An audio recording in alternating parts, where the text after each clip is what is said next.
Did you know that garlic was born from the blood of a demon whose name was Swarbhanu? That's right. And that's the reason why yogis and people on the spiritual path, they tell us not to eat garlic. Now, I know garlic has a lot of medicinal properties. It's fantastic health-wise, but spiritually, it's not considered very good. So we'll discuss both the health benefits and the spiritual aspects.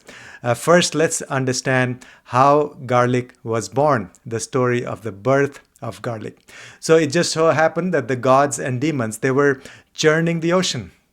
They were joining forces, believe it or not. Usually, gods and demons are always fighting with each other, but on this occasion, they came together, they joined forces to churn the ocean known as Samudra Manthan, so that they could get nectar at the bottom of the ocean. Because on their own, they were not powerful enough. Independently on their own, they could not get the nectar. So they said, okay, so we'll come together, we'll join forces, gods on one side, demons on the other side. They started churning the ocean and they finally got the nectar. They actually got the nectar from the bottom of the ocean. So once they got the nectar, the deal was that the nectar will be distributed among the gods and the demons. So gods sat on one side, the demons sat on the other side. And Lord Vishnu had a plan, always, right? So he took the form of Rohini, a dancer, a temptress. And so Mohini was supposed to distribute nectar equally among the gods and the demons. So the gods sat on one side, demons sat on the other side. And then Mohini started distributing nectar. Mohini gave the nectar to the gods, and then when she went to the side of the demons, instead of giving nectar, she actually gave them liquor, alcohol. Now the demons were happy. They didn't care because they were just appreciating this form of Mohini. They were enjoying her dance. But there was this one demon known as Swarbhanu. He was super intelligent. He could see through what was going on. He could see through this Maya of Lord Vishnu. And so he disguised himself as a god. He took the form of a god and he sat on the other side among the gods. So in fact, he sat between sun and the moon.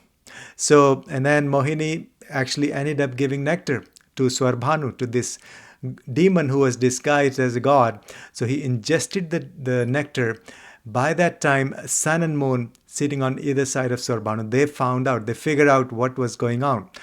So they reported to Vishnu that this is not one among them, this is not a god, he is a demon. So then Vishnu threw his disc, his Sudarshan Chakra actually, and cut off the head of Swarbhanu. So the head became Rahu and body became Ketu. So that's the story of the birth of Rahu and Ketu. Now, how does that connect with garlic?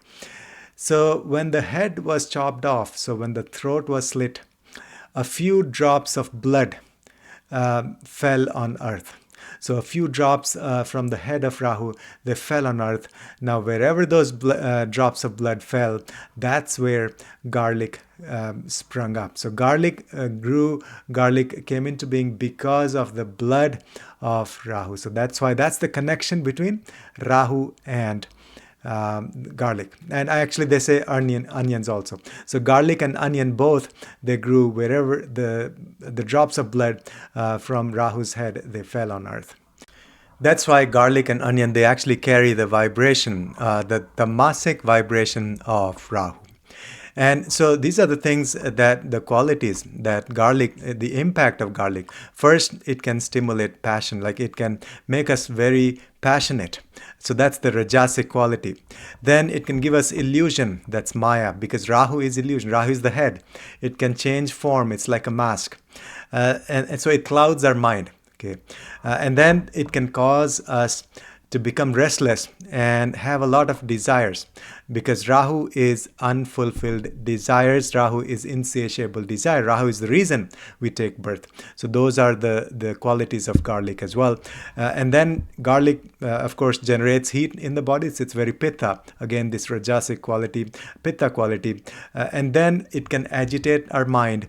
And also it activates the lower chakras. So the lower three chakras, those are heavily activated if we consume garlic. So that's why, so in Ayurveda also, garlic considered it's a Rajasic and a Tamasic food, not so much Sattvic. So that's why they say do not consume garlic on a regular basis if you are on a spiritual path, right? So it's a medicine for sure. It's actually considered nectar, depending on who you ask.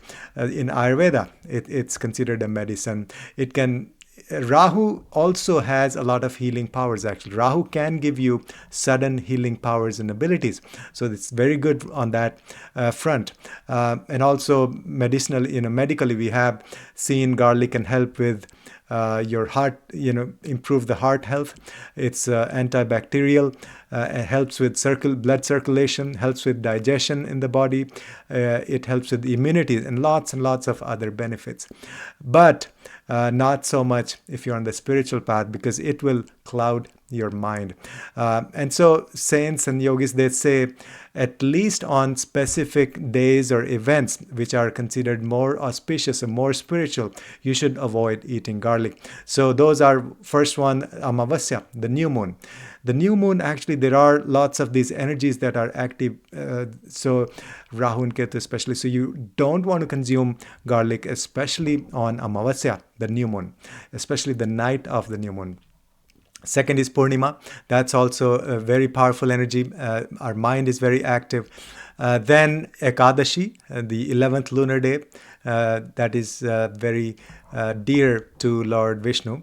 And then we have, like any festivals, especially Navratri. Right now, Navratri is going on, the 9 nights that belong to the goddess Durga. And so Durga actually is the deity of Rahu. So we should not consume garlic, at least during these 9 days or nights of Navratri. And then any other festivals. And then also if you're fasting, let's say you're fasting, you've taken some sankalpam and you're fasting for a specific purpose. Or in general, you're doing lots of mantra japa and doing your sadhana and you're fasting, you should not consume garlic, because it will actually, the purpose of all this sadhana is, elevate our consciousness through purification. But garlic will actually bring those Rahu's vibrations, and those will pull us back into Maya, illusion, desires, and chaos and all of that. So that's the main reason why we should not consume garlic.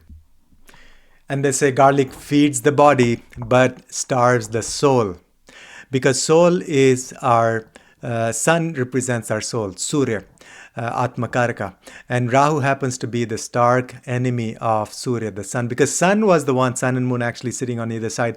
They were the one who actually reported on Swarbhanu, the demon who eventually became Rahu and Ketu. His head was cut off because of the sun and moon. So there's this huge this animosity, and Rahu causes the eclipse of the sun and the moon. So it's not good for the progress of our soul unless we do. So if you have to consume, and yes, it's good medicinally, you can, then on those days you do want to do more meditation, more mantra japa, especially Durga mantras. If you're, let's say, eating garlic, immediately do, or while eating garlic also, you can chant Durga mantra, Om Dum Durga Namaha, or you can play Durga Saptati or any shlokas, the longer version of Durga mantras. You can do Yagya Homa. So on those days, you can do more sadhana, more meditation, more spiritual work. So that's why garlic can be nectar for one person, amrita, or it can be poison for the other, depending on your audience. Always look at this concept of sthan kal patra, the time and the place and the audience. So it can be nectar for one person, who is on a quest to improve their health. It's very good medicinal properties, but it can be poison for a spiritual seeker because it will cloud your mind. But you can do both, right? So depending on how much you can handle. But if you're consuming garlic, make sure you're doing more sadhana, more spiritual work.